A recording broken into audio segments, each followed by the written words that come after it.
welcome to Community Curates. I am here with Olivia Abando, who runs a few different creative communities, and today we're just having a chat to discuss her communities and why she got into community building. Yeah, I think this like we were just discussing a minute ago, this buzzword community is popping up at the moment, and I think it's important for us to understand what community actually means to us and what community really is. So yeah, hello. Hello. Amazing. Thank you for having me. Yeah, great. So yeah, first question: what are the communities that you run, and what do they do?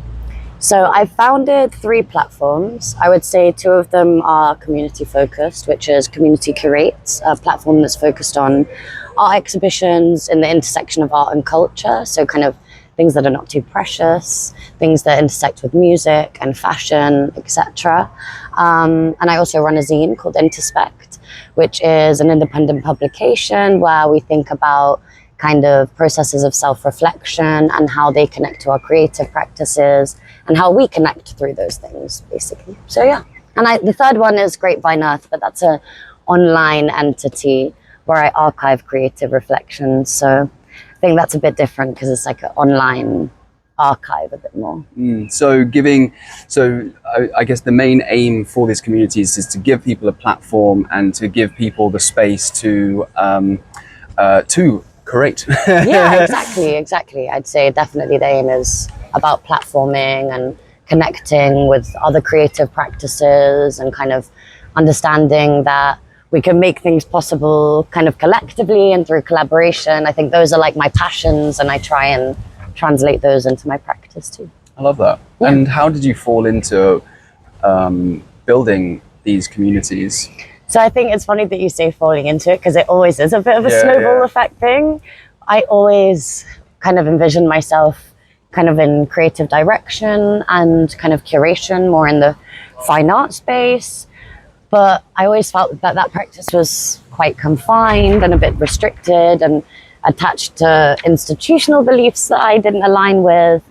And I always resonated with kind of collaborating with other creative practices, with designers or musicians. And through that kind of ignited this passion to platform their works. And so I think that both of those platforms was born from that passion. I kind of mentioned earlier, Interspect was also born from me getting rejected from a job where they told me I didn't have publishing experience. So I called my best friend and said, well, I must publish something right now. But the beautiful thing was that I did it with a friend, and we kind of did it from a place of motivation and passion and creativity. And it's kind of naturally snowballed into the kind of the community it is. And I mentioned earlier, kind of, it feels genuine because it also wasn't forced. And I'll be honest, I've kind of you do kind of use this word community, and you're so aware that it's a buzzword, and sometimes that kind of holds a bit of a weight on your back to always kind of need to fulfill that.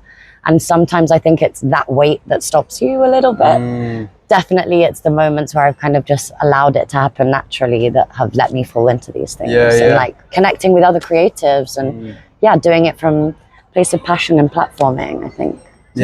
No, I think that's great. And I think you make some really great points. And I think in the world we're in now, I feel like we're looking for connection.